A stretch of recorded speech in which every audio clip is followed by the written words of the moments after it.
Vamos a tratar acerca del bautismo de Jesús, el nacimiento de una nueva era, la era de Piscis, el nacimiento de un nuevo Dios. Para aprender y entender el significado de los números y símbolos de las culturas, debemos estudiar otras culturas. Cómo surgen las religiones en la historia universal. Solo así podemos entender los números que se manejan en la Biblia. El significado astrológico, la cosmogonía, el linaje de los dioses, la teogonía griega, la relación de los dioses con los seres humanos, y también los ritos, el origen de los ritos, el bautismo, de dónde surgió. El bautismo de Jesús, o el bautismo en sí, no cumplía ninguna profecía judía, eso es falso. Los judíos practicaban una unción para sus reyes o sus sacerdotes, y era con aceite y especies aromáticas, desinfectantes y con propiedades psicotrópicas alucinógenas. La receta la da Yahvé a Moisés para ungir a su hermano Aarón. Le dice claramente las porciones y cantidades, lo que debe llevar, y pudiera acercarse así Aarón a ofrecerle la sangre y la grasa de los animales, su alimento. En aceite se conservaban los alimentos y los cadáveres que eran llevados como trofeo, sobre todo las cabezas de los prisioneros, cuando se le llevaban a un rey para demostrar que habían cumplido una orden. Esto en todo Oriente. Era una práctica que incluso en la Edad Media se llevaba a cabo. Hoy en Ciudad Juárez se pasa esto, ocurre esto. Se ungía a quienes servían a esos seres para que no contaminaran con sus bacterias el recinto sagrado. Sagrado significa apartado. Se ungía a las mujeres que iban a ser usadas sexualmente. Recordemos cuando vimos el tema de Ruth, la moabita. Dice, úngete antes de que vayas con aquel. Las 32 niñas que le tocaron como botín de guerra a Yahvé en Deuteronomio, ahí dice claramente, llévaselas al sacerdote Eleazar. Sobre el sacerdote se las iba a preparar y se las iba a llevar a Yahvé. ¿Cómo? Guisadas. Ahí sí no lo desarrolla, no viene el tema, lo deja la imaginación. Pero si se le entregaron al sacerdote, pues, ¿cuál era el trabajo de los sacerdotes? María Magdalena y la unción a Jesús. Hay contradicción. Dos evangelistas dicen que lo ungió en la cabeza, dos que lo ungió en los pies, con perfume. También dice que lo secó con su pelo. Y sabemos que el pelo en la religión judía, en toda esa área, era significado de mostrar su desnudez. El mensaje bien podía tomarse como un eufemismo. Le ungió los pies con perfume y los secó con sus cabellos. Pero vamos a analizar ahorita el bautismo de Jesús, el de Juan a Jesús. El bautismo, según viene en los evangelios, era para el perdón de los pecados, y Jesús fue concebido sin pecado. Y a la edad en que fue bautizado, se supone, según los evangelios y todo el cristianismo, no había cometido ningún pecado. Pecado es error. Juan usaba el bautismo como un símbolo mesiánico. Anunciaba la llegada de alguien más grande que él. Aunque hay muchas contradicciones en la misma Biblia, hay contradicciones acerca de cómo se llevó a cabo el evento. Tanto Juan como Jesús tuvieron nacimientos milagrosos. Intervino un Gibreel, un mensajero, para que ellos fueran concebidos. El relato es el mismo que en el nacimiento de Sansón o Shimshon. el hijo del sol, solecito. Jesús fue bautizado por un sacerdote. Juan era hijo de un sacerdote saduceo y el sacerdocio se heredaba, se ejerciera o no. No era una profesión que se practicara por elección, sino que pertenecías a una casta sacerdotal si nacías de un sacerdote o eras engendrado por un sacerdote. Juan practicó su profesión de bautizante, bautizador, sin que nadie lo molestara por ello. El rito de bautizante no afectaba a los sacerdotes saduceos, a los fariseos o a los gobernantes romanos. No lo atacaron por andar bautizando. Herodes gobernaba Galilea y se molestó por un ataque directo de Juan a su persona. Era una agresión, era andarle gritando ahí por las calles y por eso le cortaron la cabeza.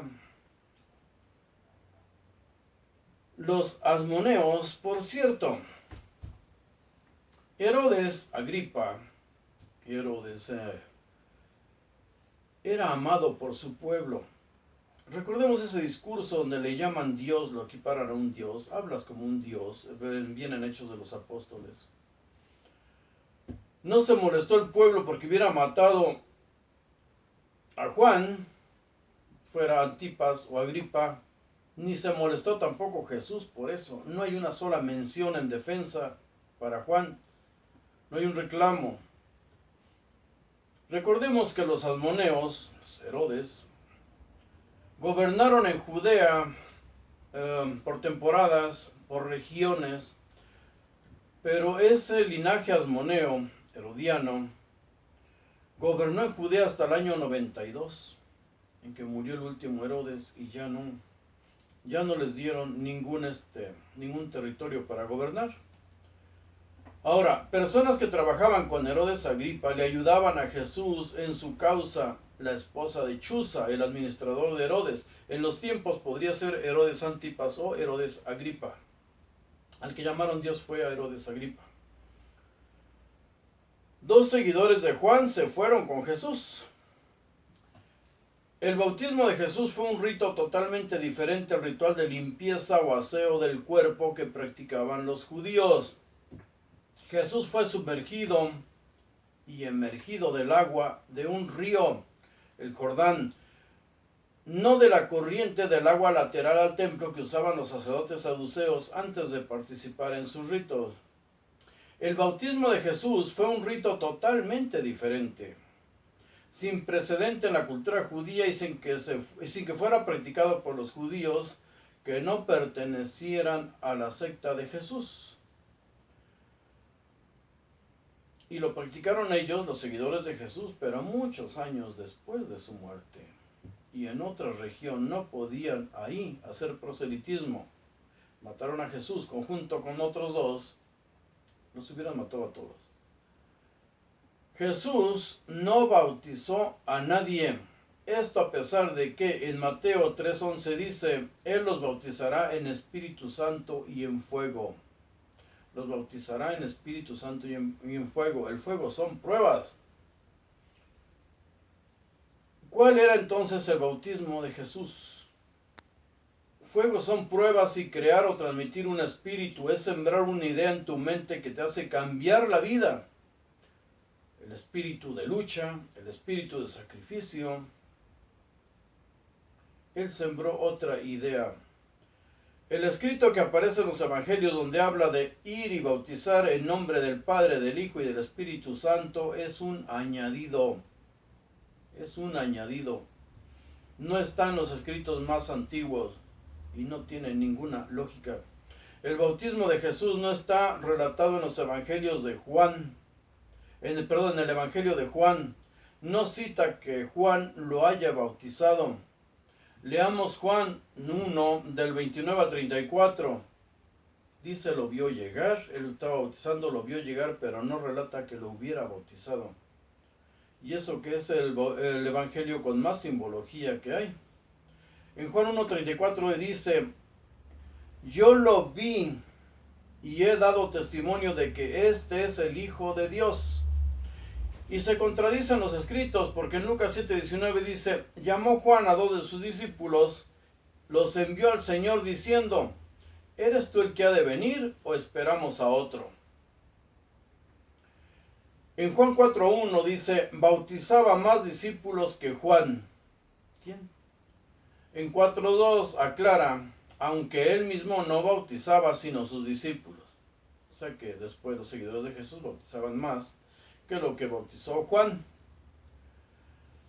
Repetimos, no hay una tradición judía que ayude a interpretar ese rito de bautismo por inmersión en agua corriente, simulando un pez.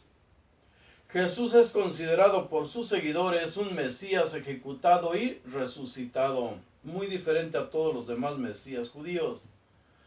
Después de Pablo se le considera hijo de Dios y Dios mismo. Dependía del grupo y la ubicación geográfica en que se hablara de él. Después vamos a ver las corrientes del cristianismo, dónde surgieron. Porque una corriente importante fue en Egipto y otra en el área de Babilonia y arriba, en Turquía. En Jerusalén y en toda Judea siguieron buscando Mesías para sus guerras contra Roma después de la ejecución de Jesús. Ellos seguían buscando su Mesías. Lucharon en el año 66 en la primera guerra. En el año 70 perdieron y fue destruido su templo por el general judeo-romano Tiberio Julio Alejandro. Él era el general táctico, el que iba al frente de las tropas. Tito estaba al mando de todo el ejército. Sus mesías fueron ejecutados por Roma. Juan de Giscala, apoyado por el Sanedrín, muchos sacerdotes se involucraron en esa guerra, se quedaron ahí, no huyeron. Simón ben Giora fue otro de los mesías que enfrentaron esa guerra contra Roma en el año 66-70. Simón ben Giora y también Eleazar ben Simón, que tenía un linaje sacerdotal. Eleazar ben Simón, Eleazar hijo de Simón. Pero el hermano de Jesús, Santiago el menor, fue asesinado por orden de algunos sacerdotes saduceos en el año 62. Esto es histórico. En el año 114 fue la segunda guerra de Judea contra Roma. Participando judíos de la diáspora, pero no participaron seguidores de Josué o Yahshua o Jesús. Ellos no participaron en la guerra. Fue del año 114 a 117. En el año 132 inició la tercera guerra judeo-romana, pero el Mesías ungido por un rabino, el rabino Akiva me parece, el ungido fue Simón Bar Kokhba, el hijo de la estrella. Simón Bar Kokhba fue el último rey judío, rey legalmente reconocido. Nadie habla de él porque destroza toda la teología cristiana. Simón Bar Kokhba fue el último rey judío derrotado y ejecutado en el año 135.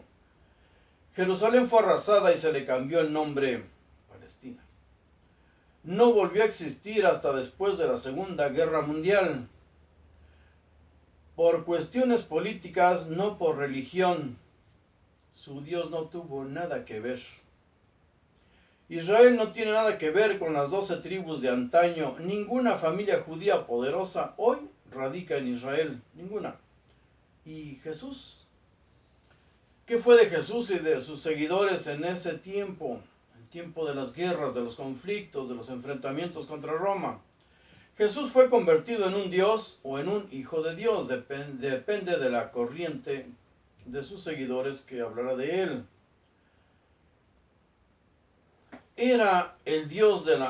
Fue el Dios de la nueva era, la era de Piscis, un nuevo logos, un nuevo concepto de lo que es un Dios. Un nuevo logos, las respuestas a las preguntas, nuevas respuestas a todas las preguntas que se ha hecho el ser humano. Hoy ya no complacen a muchos esos dogmas cristianos, católicos. Esto fue creído por judíos que tenían que sobrevivir sin templo y sin país. Algunos se volvieron cristianos, otros practicaron y practican lo que hoy se conoce como judaísmo rabínico. Sobrevivir a la persecución de los romanos por todo el imperio. Eran seguidores de un Mesías, sí, pero el reino que predicaba no era de este mundo, para que no les creara ningún conflicto, para poder sobrevivir. Predicaba del camino de salvación. ¿Qué te podía salvar? Eres judío, eres perseguido. Después de la guerra de 114 los veían como traidores a todos los judíos que estaban en todo el imperio romano. Entonces su Mesías era del cielo. No iban a luchar por una tribu ni por un país si su Mesías era el heredero del cielo y de la tierra toda. La prédica de Jesús en las sinagogas, cuando él estaba vivo, era el fin de los tiempos. Eran prédicas conocidas por todos, al igual que hoy. No se habla de otra cosa sino del fin de los tiempos, el fin del mundo. Y mira, y esto se está cumpliendo, y mira aquello se está cumpliendo desde entonces. Desde 200 años antes de Jesús, ya existían esas prédicas apocalípticas. Está en Qumran, ahí aparecen escritos, donde todo el cristianismo, ahí está escrito. ¿Por quién? Otros mesiánicos. Al igual que hoy se predicaba eso, siempre habrá almas que son capaces de matar y morir, de dejar todos sus bienes humanos y materiales a su familia y todas sus posesiones, por esa causa legítima. Si después de todo el mundo se va a acabar, ¿qué más da ir y matar? O que te mate, si te vas a ir al paraíso. Y el mundo sí se acabó, pero solo para los que lucharon. Ellos sobrevivieron, los cristianos seguidores de Jesús, sobrevivieron y predicaron un nuevo Dios. Primero se fueron a una ciudad en Transjordania que se llamaba Pella. De ahí huyeron hasta Turquía. Y fue en Turquía donde se les empezó a llamar ya con ese sobrenombre, cristianos. Predicaban el Dios de una nueva era, la era de Piscis. Su símbolo de todos cristianos, el primer símbolo de todos ellos era un pez. Era un pez, no era una cruz, menos con un hombre crucificado, era un pez. El bautizo de Jesús, lleno de simbolismos, era el de un pez entrando y saliendo del agua. Por eso el bautismo al que lo sometió su primo, Juan, fue entrar en el agua corriente y salir, emerger de él. Ese rito era conocido. El dios Dagón de los sumerios, de acadios, cananeos, con diferentes nombres, pero era el dios Dagón. Lo podemos localizar con ese nombre. Todo ya existía en la mente de sus contemporáneos, sobre todo entre los romanos. Romanos y griegos creían absolutamente todo. Creían que sus generales, sus emperadores, se convertían en dioses y que hacían milagros escupiendo en la boca de otros. Su saliva era milagrosa, ya vimos eso. Sin templo y sin país, moría la ley que aplicaban los sacerdotes saduceos. Tenían que sobrevivir de gracia en otros países. Respetar y amar a sus amos, dicen los apóstoles y el mismo Pablo, son gobiernos implantados por Dios. Amen, los esclavos deben amar a sus dueños. Nunca sublevarse contra un gobierno. Esas son las prédicas del cristianismo. Es la mejor religión ayer y hoy, para cualquier imperio, para cualquier gobierno. La creencia de los cambios de era nace en Sumeria, en Persia, en la India. Hay escritos acadios que justifican la entronización de Marduk en el panteón de los dioses, pero ya nadie lo veía. A Marduk absolutamente nadie lo vio. Lo situaron en el cielo, pero en esos escritos se dice claramente que Marduk reclama el trono porque le llega una nueva era. Según lo marcan los tiempos, dice ahí, y por ende debe haber un nuevo reino, un nuevo Dios, porque a esos dioses ya se les relacionaba con el cielo. Todas las leyes de esos reyes se exponen como inspiradas y entregadas por un Dios. Incluso las leyes del código Hammurabi, un dios, Shamash me parece, se lo entrega a Hammurabi. Eso dijo él. Al colocar a sus dioses en el cielo, en su imaginario desde luego, les dan una representación en las estrellas o en el sol, dioses solares. Los poderes de los dioses están relacionados con las necesidades de los pueblos. El dios cananeo Baal y Zeus, el griego, son el dios del rayo. Son los dioses que dan la lluvia y a los que se les implora en caso de sequía. A Yahvé, que era el dios de la guerra, en Israel se le imploraba, se le rogaba, solo cuando necesitaban ir a la guerra. O cuando algún ser de esos, al que llamaban Yahvé, los usaba para sus propias guerras o para tener alimento. Yahvé fue colocado en el cielo después del regreso de Babilonia por la tribu judía. Ya no había 12 tribus, ya no existían. El mito y el rito fue impuesto por Persia. Allá surgieron esos ritos, los magi, los sacerdotes que se presentan en el nacimiento de Jesús. Los magi, no magos, los magi se le llamaba así a los sacerdotes persas. Todos esos ritos vienen de allá. Persia construyó el templo de Jerusalén. Ciro, el Mesías judío, Ciro fue el que les construyó ese templo y desde luego, cuando ya iban rumbo a Egipto para conquistarlo, fue Cambises en el año 525 que conquistó y dominó Egipto. Iban de pasada, no los dejaron ir, no. Se los llevaron con ellos y los dejaron ahí para que ayudaran. Tenían que ayudar.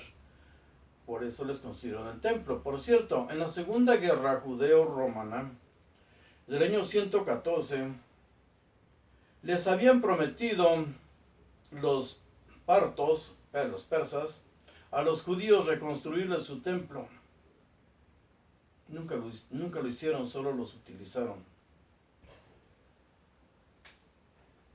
Los seguidores del dios Marduk prohibieron las imágenes. Si era un dios del cielo, pues no se le podía representar en el suelo. No fue Jehová o los seguidores de Jehová quienes inventaron eso, fue inventado en Persia. Él reinaba desde los cielos, Marduk, y no se le debía representar con imágenes que además hubieran sido grotescas por lo que se decía de él. Decían que tenía 4 ojos, 2 cerebros, 2 rostros. Pues, por más bello que lo pusieran, era un monstruo. Pero era un dios imaginario. Fue un dios imaginario. A ese Marduk y a ese Yahvé realmente ya nadie los vio. Las tradiciones israelitas y las tradiciones de los acadios y de los persas es porque sus ancestros sí convivieron con ese tipo de seres. En el budismo, una corriente que era conocida en todo Oriente Medio, conocían las doctrinas budistas debido al comercio e intercambio de culturas. Fue estudiado por los griegos, romanos y por los judíos helenizados. Se mencionaban las eras con el nombre de kalpas, los cambios de tiempo, los cambios de era. Por eso las prédicas de fin de una era tenían aceptación en todas partes. La tienen hoy. Infinidad de personas viven de estar hablando y hablando y hablando de eso, el fin del mundo.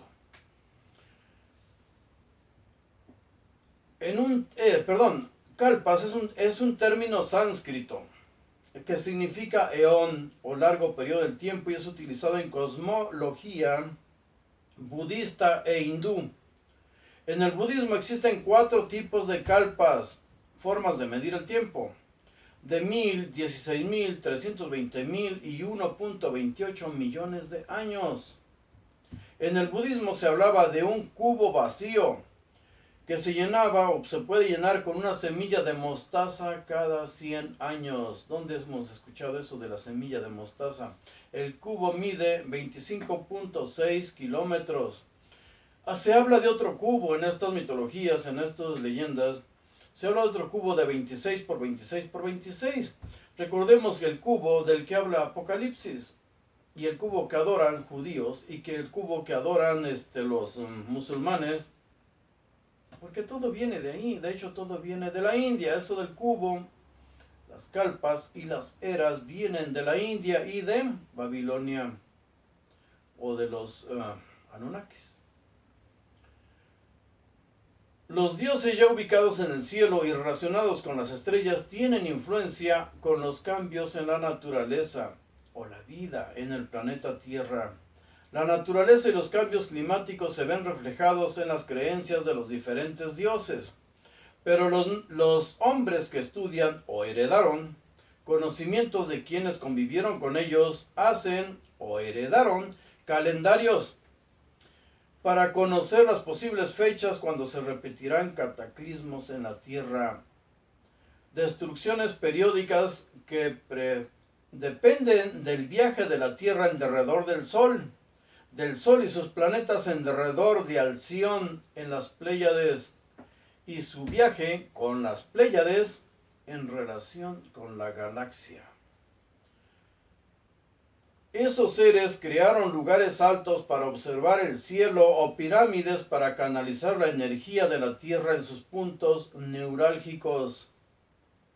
Mientras trabajaban, esos seres eran alimentados con lo que les agradaba, sangre y grasa. Ellos trabajaban ahí.